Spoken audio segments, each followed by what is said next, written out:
how common are these long haul symptoms and what treatments are available? Let's bring in our experts, Dr. Hilary Fairbrother and Dr. Rob Davidson. She's an emergency room doctor in Houston, and he's an emergency room doctor in West Michigan, and also the executive director of the Committee to Protect Healthcare. Thanks to both of you for joining us here. I'll start with Dr. Fairbrother. Just tell us what the typical symptoms are for long haulers. So, COVID can affect lots of different parts of your body and therefore can cause lots of different symptoms throughout time. And those range from what we call brain fog, which is not a clinical term, but just means that confusion and fuzziness, fatigue or tiredness, headache, dizziness, shortness of breath, chest pain can actually cause patients to have diabetes or worsen their diabetes, can cause their kidneys to have dysfunction, and it, of course, can cause that classic loss of taste and smell. These are all things that people suffer from, plus more, what we consider long haul COVID symptoms. So, Dr. Davidson, are we any closer to finding out more about these symptoms and how to treat them or how to get rid of them? Listen, our hospital system has a couple of clinics for long haul for neurologic outcomes, also people with respiratory difficulties. But it's the reality of COVID. We are learning as we go. I just saw two people last night with headaches 6 months after their COVID diagnosis. They were not hospitalized, but they're now coming in with frequent headaches. I've seen a handful of kids recently come in with emotional problems. And it's really the frustration, I think, on a lot of our parts when we hear people tell us, well, only 99.7 or some odd percent people survive from COVID. And yes, that's true, but we're seeing a new phenomenon even now with people in their 50s in the ICU for weeks and months, going into long-term rehab for weeks and months. And we have no idea the outcomes of those folks because in the first wave, it was so many older people, many more people were dying, but not as many people were surviving after severe COVID. And that is going to present a whole nother range of these long haul folks going forward. Yeah, that's so difficult to hear, such a wide range of issues. Dr. Fairbrother, what would you tell a person in terms of the solutions? What would you recommend if you had a patient that came in and said that they were dealing with any number of these things? Is there anything that you can tell them? Unfortunately, I don't think we have a definitive fix or cure for any of these COVID long haul symptoms.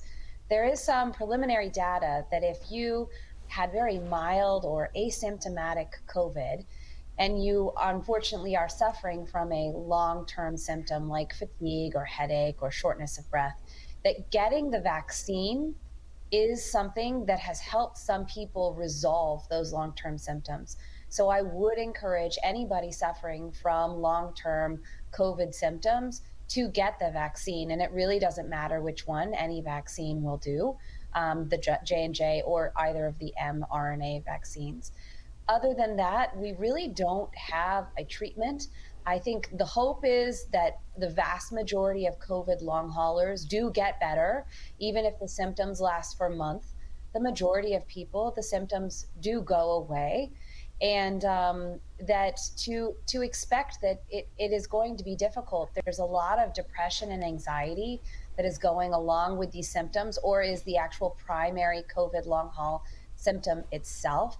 And this can be really challenging to deal with. So I would encourage people to use all of their available resources, medical doctors, psychiatrists, behavioral therapists, all of the different tools that people have access to in order to really tend to their health. And then, of course, to get vaccinated if unvaccinated, because there is some prelim data that shows that that might actually help get rid of some of these long haul symptoms.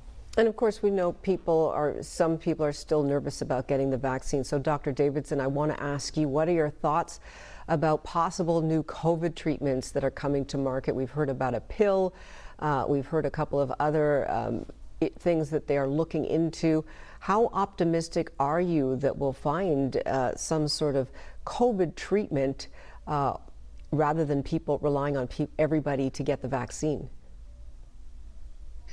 I think, unfortunately, we're a very long way away from something that cures COVID or that treats it significantly enough that we can take away the risk of death, of long-term suffering, and of these long COVID symptoms. And so I think the message has to continue to be the number one way to avoid long COVID is to avoid getting COVID. There will be a time, I believe, and most of us believe in this country, that everyone has either had COVID or has been vaccinated and avoided getting COVID. You just don't want to be rolling the dice, be the one to suffer needlessly, be the one with long COVID.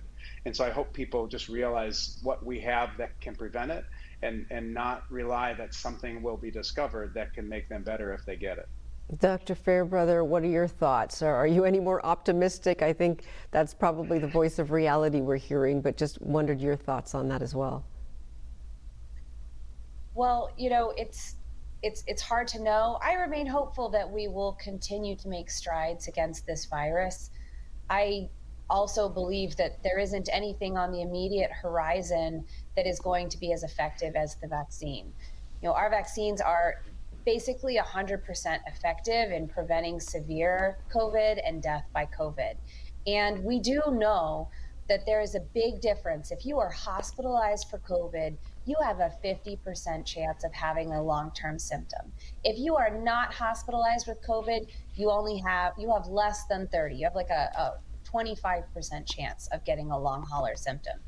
That is half the chances. So the number one thing you can do to protect yourself, to protect your loved ones, is to get vaccinated.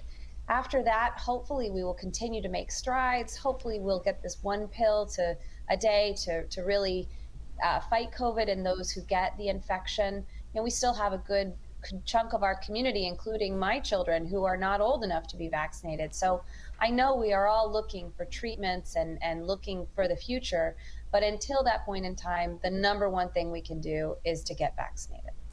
Well, both of you, we thank you so much for joining us. Thank you for all the work you do as healthcare providers, and certainly we will all try to remain optimistic in these difficult times. Appreciate you joining us today. And a live look right now from Howell, Michigan, where President Joe Biden is set to hold a rally to push his Build Back Better agenda as it stalls on Capitol Hill. When the president speaks, we will bring it to you live. Stay with us. This is BNC. We need more room. But with our credit... Well, Credit Karma can show us how to improve our credit scores for free. Then maybe we can get a bigger place for us and the kids. Don't forget Mr. Beaks. Credit Karma. Download the app today. At Nectar, we are so devoted to helping you get your best night's sleep, we're including a personal sleep coach. You slept well. Actually, it's the new Nest Hub from Google. Get up to $498 of accessories with your Nectar Premier, including a new Nest Hub with sleep sensing. Staying on